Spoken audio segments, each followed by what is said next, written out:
அண்ணா IAS academy சாதனையாளர்களின் சங்கம். மாணவ நண்பர்கள் அனைவருக்கும் வணக்கம். நான் உங்கள் பொன்வேல் பாண்டியன், நடப்பு நிகழ்வுகள் ஆசிரியர். இன்றைய தினம் அக்டோபர் 30ஆம் தேதிக்குரிய நடப்பு செய்திகளை டிஎன்பிஎஸ்ல சமீப காலங்களில் எப்படிலாம் கேள்விகள் கேட்கிறாங்களோ அதன் அடிப்படையில் பல்வேறு தலைப்புகள்ல அந்த நியூஸ் பேப்பர்ல இருந்து செய்திகள்லாம் நல்லா படிச்சு தினந்தோறும் வழங்கிட்டு இருக்கோம். இது தவிர ஸ்ட்ராட்டஜிக்கு சப்ஜெக்ட் பிளஸ் அந்த ஸ்ட்ராட்டஜிக்கு தொடர்புடைய செய்திகள் எல்லாமே தினந்தோறும் வழங்கிட்டு இருக்கோம். ரொம்ப ஒரு சிறப்பம்சமாக போனஸ் கேள்விகளும் சரி, இறுதியாக அந்த சூப்பர் சிக்ஸ் கேள்விகளும் கேட்கிறோம். சரிங்களா? நிறைய மாணவர்கள் சிறப்பான முறையில் தொடர்ந்து வீடியோ ஃபாலோ பண்ணிட்டு சூப்பரா அந்த கேள்விகளுக்கு பதிலும் சொல்லிட்டு இருக்கீங்க. எல்லாரும் அதே மாதிரி உங்களுடைய முயற்சியில கரெக்டா போட்டீங்க அப்படின்னா கண்டிப்பா அடுத்தடுத்து வரும் தேர்வுகளை வெற்றி பெறுவது உறுதி. சரியா? ஏன் அப்படின்னா நம்முடைய நடப்பு செய்திகள் அந்த முக்கியமா அந்த திட்டங்கள் இதுக்கெல்லாம் முக்கியத்துவம் கொடுத்து பண்றதுனால ஒவ்வொரு தேர்வு முடிவுலையும் சரி நம்ம ஏரியாவில இருந்து நிறைய கொஸ்டின்ஸ் வந்துட்டு சரிங்களா நேரடியாக மறைமுகமாக சரி சப்ஜெக்ட் கரண்ட் அஃபேர்ஸ் நிறைய கேட்கறாங்க. கண்டிப்பாக நம்ம வீடியோ தொடர்ந்து ஃபாலோ பண்றவங்க ஜிஎஸ்ல ஒரு குறிப்பிடத்தக்க சாதனை படைத்து அரசு பணிக்கு போவது உறுதி. ஆரம்பிக்கலாமா? இன்றைய தினத்திற்கான நடப்பு செய்திகள் அக்டோபர் 30ஆம் தேதி. ரொம்ப முக்கியமான ஒரு தலைப்பு செய்தியில் இடம்பெற்ற ஒரு செய்தி பாருங்க. ரஃபேல் போர் விமானத்தில் குடியரசுத் தலைவர். சரிங்களா? ஓகேவா? ஒரு 2-3 நாளாவே நியூஸ்ல வந்துட்டு இருக்குது பாருங்க. இந்திய குடியரசுத் தலைவராக தற்போது இருப்பவர் திரௌபதி முர்மு அவர்கள். சரியா? திரௌபதி முர்மு அவர்கள் பார்த்தீங்கன்னா ஒடிசா மாநிலத்தை சேர்ந்தவர். இந்தியாவில் பழங்குடியினர் சரிங்களா, அதாவது எஸ்டி சமூகத்திலிருந்து குடியரசுத் தலைவராக தேர்ந்தெடுக்கப்பட்ட முதல் நபர் நம்முடைய திரௌபதி முர்மு அவர்கள். ஓகேவா? அந்த சாந்தல் கம்யூனிட்டியை சேர்ந்தவங்க அப்படின்னு சொல்லுவாங்க. சரிங்களா? சரி, இந்திய குடியரசுத் தலைவர் திரௌபதி முர்மு அவர்கள் அக்டோபர் 29, 2025 அன்று ஹரியானாவில் உள்ள அம்பாலா விமானப்படை தளத்தில் இருந்து ரஃபேல் போர் விமானத்தில் சுமார் 30 நிமிடங்கள் கிட்டத்தட்ட 200 கிலோமீட்டர் தூரம் ஓகேவா பறந்து சாதனை படைச்சிருக்கிறாங்க நம்முடைய சாதனை பெண்மணி திரௌபதி முர்மு அவர்கள். சரிங்களா? என்ன சொல்லியிருக்கிறாங்க? இந்தியாவில் முதல் முறையாக அந்த ரஃபேல் போர் விமானத்தில் பறந்த இந்திய குடியரசுத் தலைவர் என்ற சாதனையை படைச்சிருக்கிறாங்க நம்முடைய குடியரசுத் தலைவர் திரௌபதி முர்மு அவர்கள். கவனமா இருங்க. சரியாமா? அதே மாதிரி திரௌபதி முர்மு அவர்கள் நம்முடைய 16வது குடியரசுத் தலைவர் என்பது ஒரு குறிப்பிடத்தக்க செய்தி. அதே மாதிரி இந்த ரஃபேல் போர் விமானம் எங்க இருந்து அவங்க பறந்தாங்க அப்படின்னு பார்த்தீங்கன்னா ஹரியானாவில் இருக்கிற அம்பாலா அந்த விமானப்படை தளம். அந்த ரஃபேல் போர் விமானம் பிரான்ஸ் நாட்டிலிருந்து இந்தியா வாங்கினாங்க. வாங்கிய பிறகு அந்த ரஃபேலுக்கான முதல் படைப்பிரிவு எதுமா ரஃபேல் போர் விமானத்திற்கான முதல் படைப்பிரிவு சேர்க்கப்பட்ட இடம் அம்பாலா விமானப்படை தளம். அங்க இருந்துதான் இந்த ரஃபேல் போர் விமானத்துல பறந்து சாதனை படுத்திருக்காங்க நம்முடைய குடியரசுத் தலைவர் அவர்கள். சரிங்களா? சரி, இந்த விமானத்தை இயக்கியவர் யார் அப்படின்னு பார்த்தீங்கன்னா குரூப் கேப்டன் அமீர் கேகானி அவர்கள். இதுவும் ஒரு வேளை கேட்கலாம். சரிங்களா? அடுத்து இந்த ரஃபேல் போர் விமானம் பிரான்ஸ் நாட்டின் டசால்ட் ஏவியேஷன் சொல்லுவாங்க. Sir Dassault aviation. சரியா? டசால்ட் ஏவியேஷன் இந்த நிறுவனம் தான் இந்த ரஃபேல் போர் விமானத்தை வந்து தயாரிக்கிறாங்க. இந்த நிறுவனத்திலிருந்து தான் இந்தியா வாங்கியிருக்கிறாங்க. சரியா? இது தொடர்பான செய்திகளை பின்னாடி நம்ம தொடர்ந்து டீட்டெயிலா பார்க்க போறோம். ஃபாலோ பண்ணிட்டு வாங்கம்மா. இதன் மூலம் ரஃபேல் போர் விமானத்தில் பறந்த முதல் இந்திய குடியரசுத் தலைவர் என்ற பெருமை பெற்றுள்ளார் நம்முடைய திரௌபதி முர்மு அவர்கள். ஓகேவா? இது அவரது 2வது போர் விமான பயணம் ஆகும். சரிங்களா? அப்ப இதுக்கு முன்னாடியும் ஒரு போர் விமானத்துல திரௌபதி முர்மு அவர்கள் பயணம் பண்ணியிருக்கிறாங்க. இது வந்து 2வது எது ரஃபேல் போர் விமானம். ஃபர்ஸ்ட் எது அப்படிங்கறத பாருங்க. ஏற்கனவே கடந்த ஏப்ரல் 8, 2023 அன்று அஸ்ஸாம் மாநிலத்தின் தேஸ்பூரில் உள்ள விமானப்படை தளத்தில் இருந்து சுகோய் 30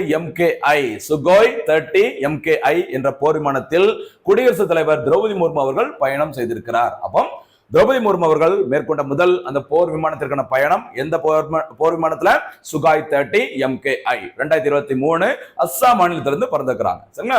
அதனைத் தொடர்ந்து தற்போது ஹரியானா மாநிலம் அம்பாலா விமானப்படை தளத்திலிருந்து ரஃபேல் போர் விமானத்தில் பறந்து சாதனை படுத்திருக்கிறாங்க. கவனமா இருங்க. சரிங்களா? இதன் மூலம் முக்கியமான ஒரு சாதனை பாருங்க. 2 போர் விமானங்களில் பறந்த சரியா 2 போர் விமானங்களில் பறந்த முதல் இந்திய குடியரசுத் தலைவர் என்ற சாதனையை படைச்சிருக்கிறாங்க நம்முடைய திரௌபதி முர்மு அவர்கள். சரிங்களா? ரொம்ப முக்கியமான சாதனை. சரிங்களா? இதுக்கு முன்னாடி அப்துல் கலாம் அவர்கள் ஓகேவா அவங்க எல்லாம் பாத்தீங்கன்னா இந்த சுகாய் போர் விமானத்துல பறந்துக்கிறாங்க. அவங்க வந்து ஒரே ஒரு போர் விமானத்துல பறந்துக்கிறாங்க. சரியா? ஆனா நம்முடைய திரௌபதி முர்மு அவர்கள் பாத்தீங்கன்னா எத்தனை போர் விமானங்கள்ல 2 போர் விமானங்கள். அதுல 1 சுகாய் 30 MKI, தற்போது ரஃபேல் போர் விமானம்.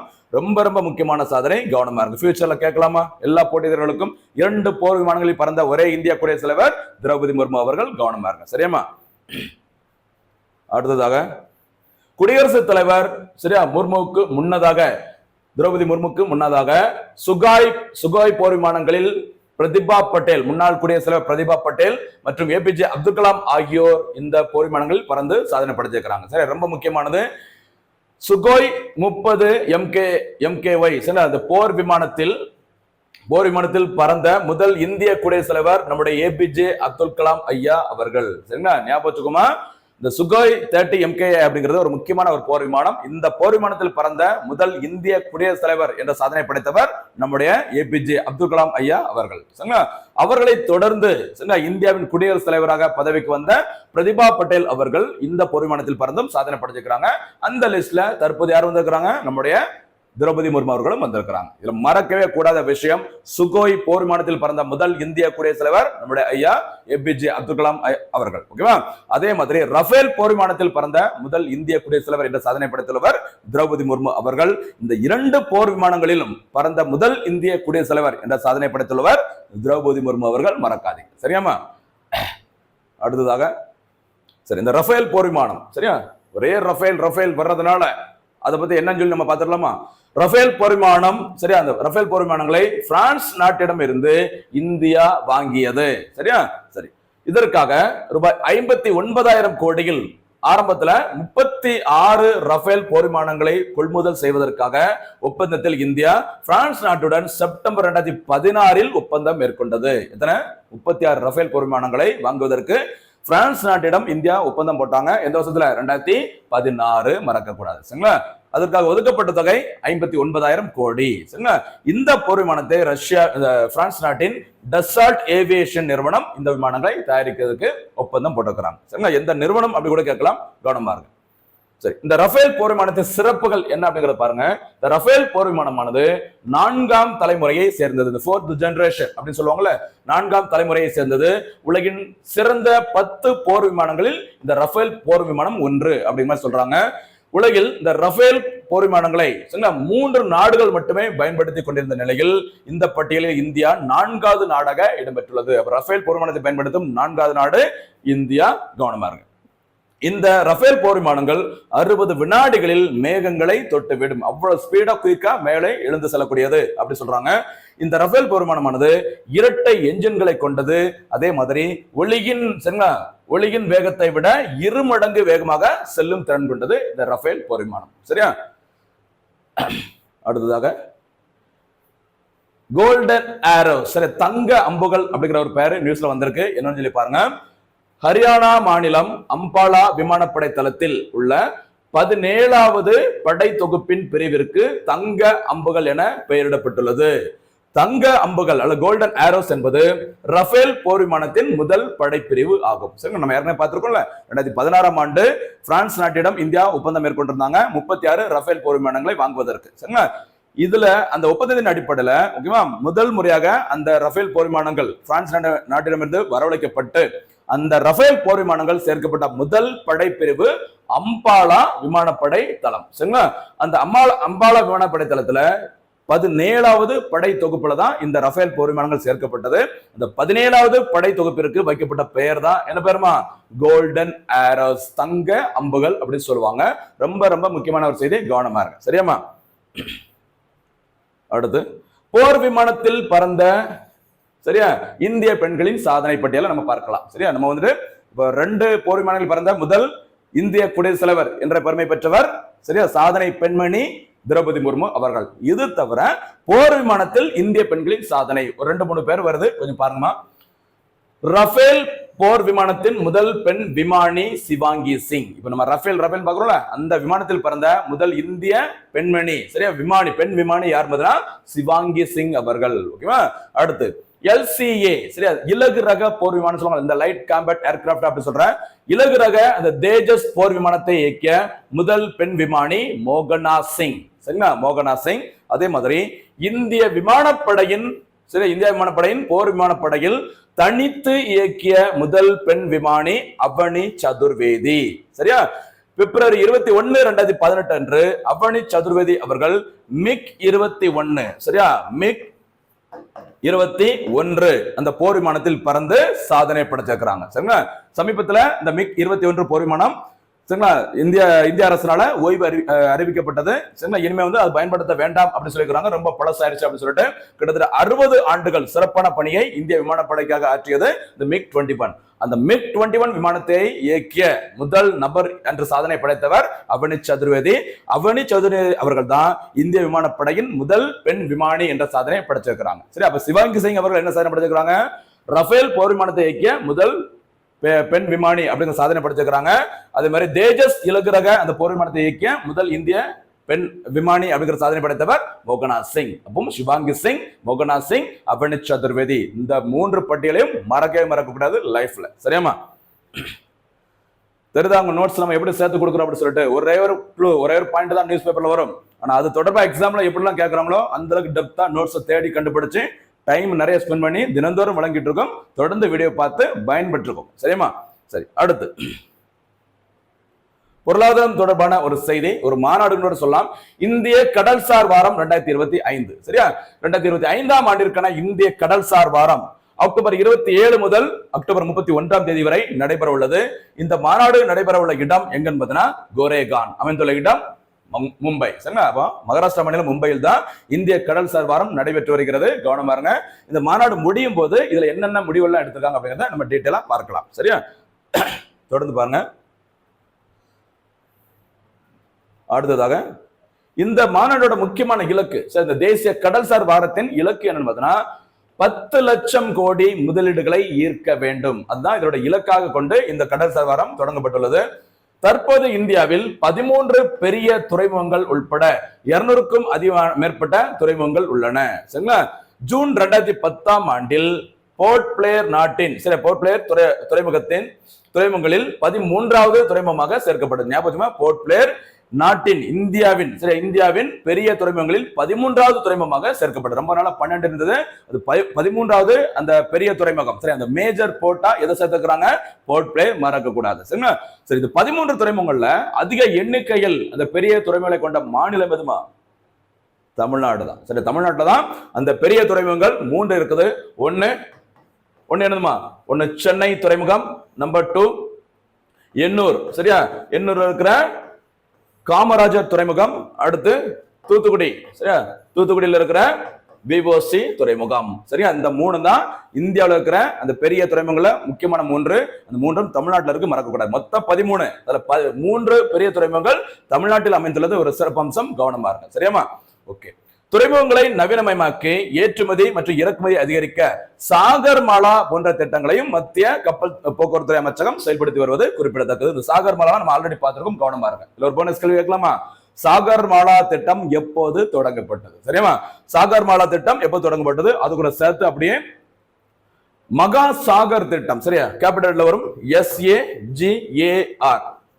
சரிங்களா? இந்த சாகர் திட்டம், சாகர் மாலா திட்டம் இரண்டுமே என்ன நோக்கத்தோடு எந்த ஆண்டு தொடங்கப்பட்டது? பதில சொல்லுங்க பார்க்கலாம். நம்ம வீடியோ தொடர்ந்து பாக்குறவங்க ரெஃபர் பண்ணாம ஈஸியா பதில் சொல்ல முடியும். ஏன்னா இதை வந்து நம்ம நிறைய வாட்டி பார்த்தாச்சு. சரிங்களா? அடுத்து இந்திய கடல்சார் தொலைநோக்கு திட்டம். சரியா? எவ்வளவு பாருங்க, திட்டங்களுக்கு அவ்வளவு முக்கியத்துவம் கொடுத்துட்டு இருக்கும். இது பொருளாதார ரீதியாகவும் சரி, ஜாகிரபி ரீதியாகவும் சரி ரொம்ப முக்கியமான திட்டங்கள். இந்திய கடல்சார் தொலைநோக்கு திட்டம் என்பது கப்பல் கட்டும் துறை, கப்பல்சார் வர்த்தகத்தில் இந்தியாவை வலுப்படுத்துவதை நோக்கமாக கொண்ட ஒரு நீண்டகால திட்டமாகும். சரியா? இந்த கடல்சார் தொலைநோக்கு திட்டம் என்பது ரொம்ப முக்கியமான ஒரு திட்டமா. சரியா? இந்த திட்டத்தில் முக்கியமான நோக்கம் இந்த கடல்சார் வர்த்தகம் எல்லா விஷயங்களையும் இந்தியாவை ஒரு ஸ்ட்ராங்கான ஒரு பொசிஷன்ல கொண்டு வரும். அதுதான் இந்த திட்டத்தின் முக்கியமான இலக்கு. சரிங்களா? சரி, முக்கியமான இலக்குகள் 2 இருக்கு பாருங்க. 2030ஆம் ஆண்டிற்குள் கப்பல் கட்டும் துறையில் உலகின் முதல் 10 நாடுகளுக்குள் இந்தியாவை கொண்டு வர வேண்டும். இதுதான் முதல் இலக்கு. எந்த வருஷத்துக்குள்ள? 2030ஆம் ஆண்டுக்குள்ள கப்பல் கட்டும் துறையில் டாப் 10 கண்ட்ரில இந்தியாவை கொண்டு வரணும் அப்படிங்கிறது முதல் இலக்கு. அடுத்து 2047ஆம் ஆண்டிற்குள் முதல் 5 நாடுகளுக்குள் இந்தியாவை கொண்டு வர வேண்டும். அது வந்து 2வது இலக்கு. சரி, 2030க்குள்ள டாப் 10க்குள்ள கொண்டு வர வேண்டும். 2047 அப்படிங்கிறது நம்முடைய விக்ஷித் பாரத். ஞாபகம் நினைக்கிறேன், விக்ஷித் பாரத், வளர்ந்த இந்தியா அப்படிங்கிற நாடாக இந்தியாவை மாற்ற வேண்டும். அது மத்திய அரசோட இலக்கு.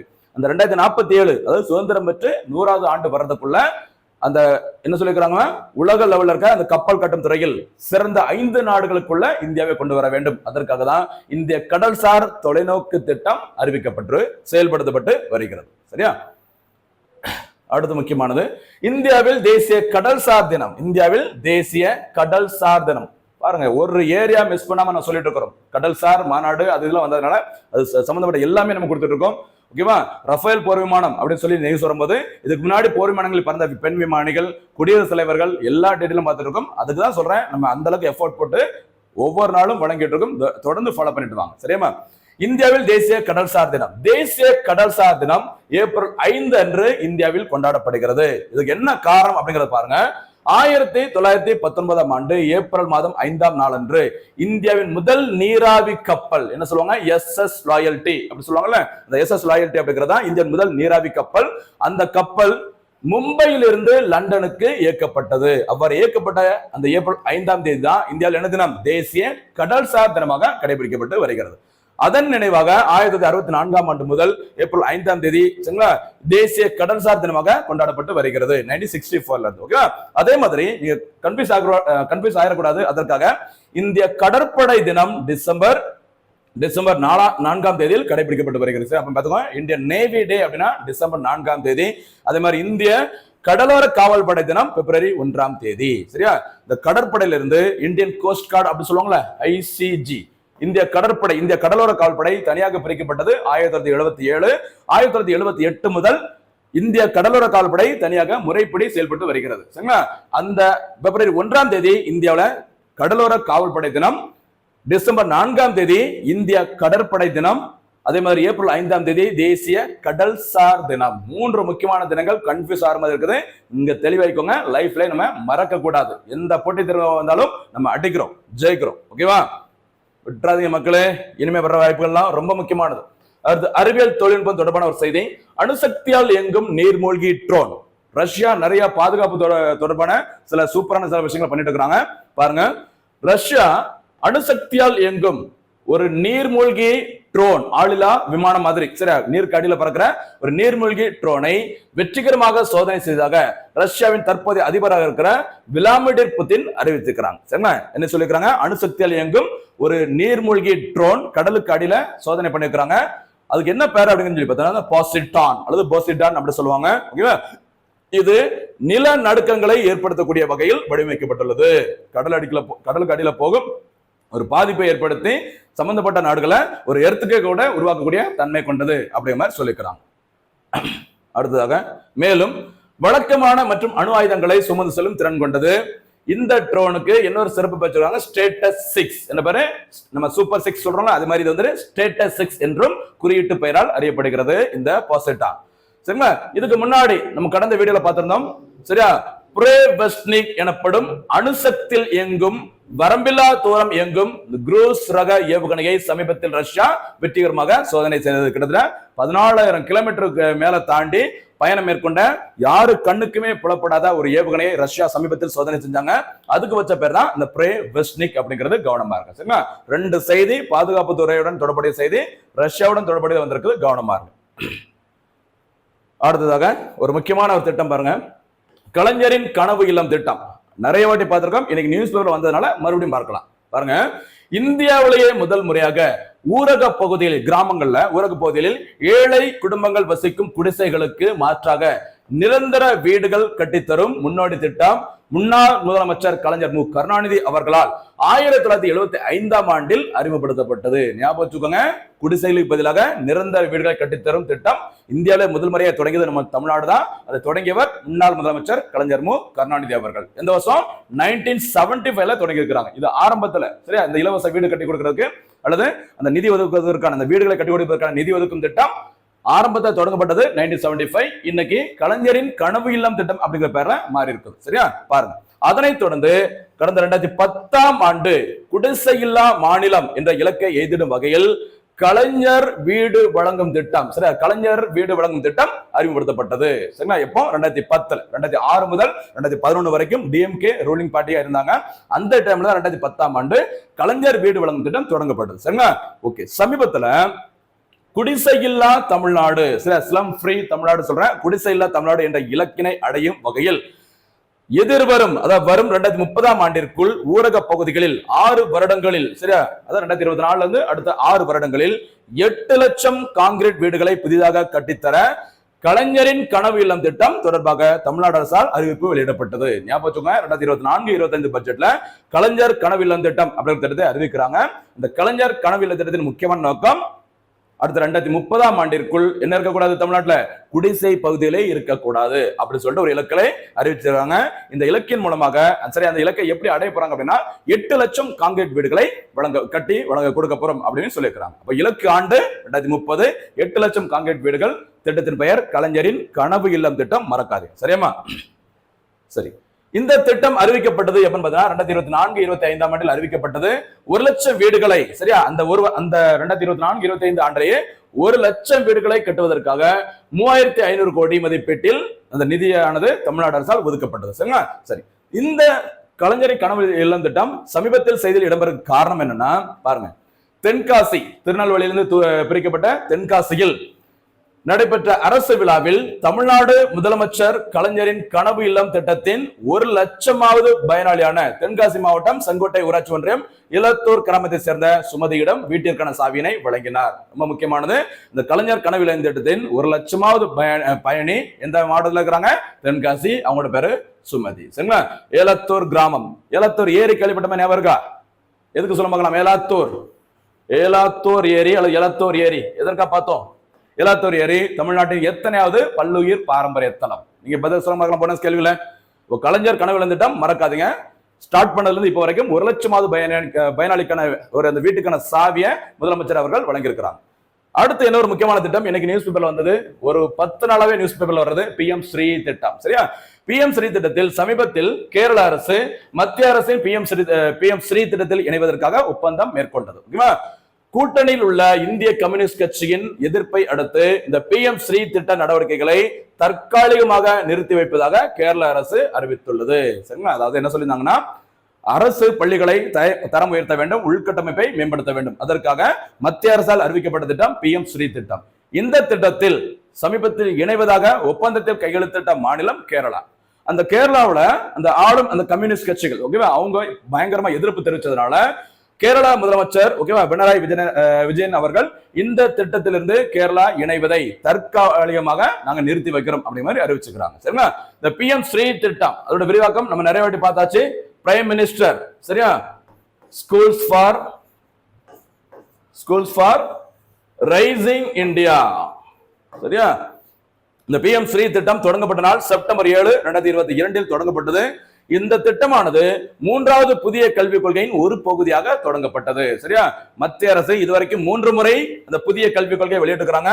அது முதல் கல்விக் கொள்கை 1968, 2வது தேசிய கல்விக் கொள்கை 1986, 3வது தேசிய கல்விக் கொள்கை எப்ப வெளியிட்டாங்கமா?